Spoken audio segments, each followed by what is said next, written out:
کم ملی ہیں جو وہ ایکسپیکٹ کر رہے تھے، اس کے مطابق رزلٹ نہیں آئے، بلکہ بعض علاقوں میں بہت بڑی دھاندلیاں دی گئی ہیں اور وہ اب ملک میں احتجاج کرنے کا بھی ارادہ رکھتے ہیں۔ میئر کے حوالے سے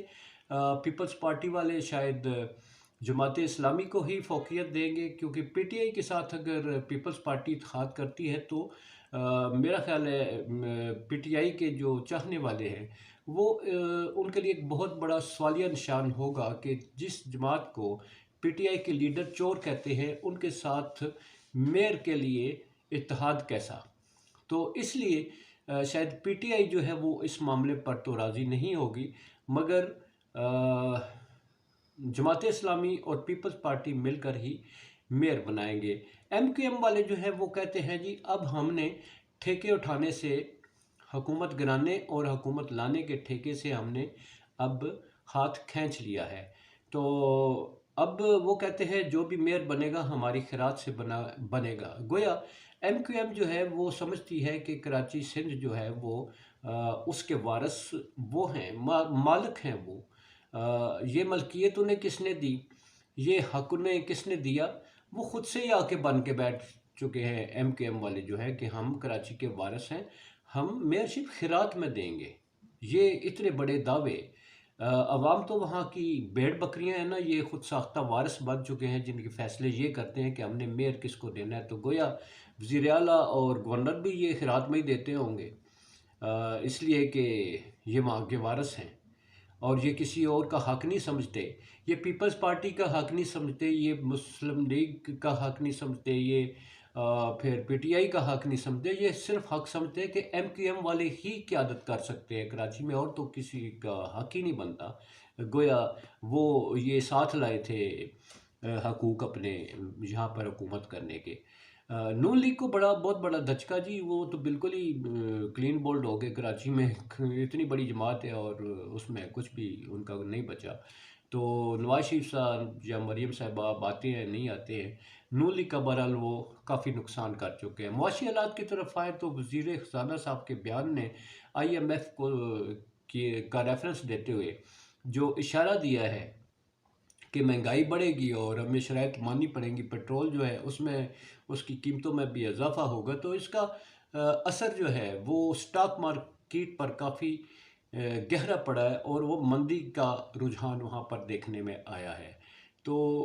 معاشی حالات تو اس قدر ہے۔ سینیٹر جو ہیں اس کے بلوچستان عوامی پارٹی کے، ان کے سینٹ میں بڑا آنکھیں کھول دینے والا خطاب تھا۔ انہوں نے کہا کہ اگر ہم نے عقل کے ناخن ہوش کے ناخن نہ لیے تو یہ عوام ہمیں گندے انڈے مارے گی۔ انہوں نے اپنا بات بتایا کہ میں وہاں پر گیا تو لوگوں نے میری ماں بہن ایک کر دی، وہاں پر پردہ دار خواتین بلوچستان میں جو ہے وہ ایک آٹے کا تھیلا لینے کے لیے ٹرکوں کے پیچھے بھاگتی ہوئی نظر آتی ہیں۔ ہم نے عوام کا بیڑا غرق کر دیا ہے، عوام کو آٹے دال کے چکر میں ہم نے انہیں ذلیل و رسوا کر دیا ہے۔ اگر اب بھی ہم نے آنکھیں نہ کھولی تو یہ عوام ہم جہاں بھی جائیں گے ہمیں رسوا کرے گی اور ہمیں گندے انڈوں سے ہمارا استقبال کرے گی۔ یہ بڑے آنکھیں کھول دینے والا ان کا خطاب تھا جی، مگر حکومت وقت جو ہے انہوں نے آنکھیں بند کی ہوئی ہیں، وہ کیونکہ ان کے خیال میں عوام جائے باڑ میں، مگر یہ باڑ میں جانے والی عوام جب بے قابو ہو گئی تو پھر سب کچھ بہا کر لے جائے گی، شاید ابھی تک ان کو سمجھ نہیں آ رہی۔ اسی کے ساتھ اجازت چاہوں گا جی، اپنا بہت سارا خیال رکھیے۔ پاکستان زندہ باد، پاک افواج پائندہ باد۔